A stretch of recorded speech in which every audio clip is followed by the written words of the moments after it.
A light magnitude 3.4 earthquake hit 35 kilometers, 22 miles, away from Turhal, Tokat, Turkey, in the early morning of Thursday, August 21, 2025 at 1:31 a.m. local time. Europe, Istanbul GMT +3.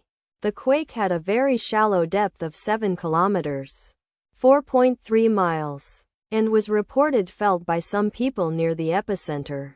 First to report, EMSC after 9 minutes.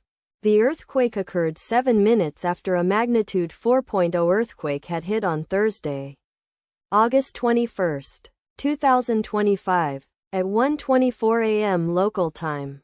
Europe, Istanbul GMT +3. In 0.3 kilometers, 0.2 miles, distance to the northeast. Data source from Volcano Discovery. Did you feel it?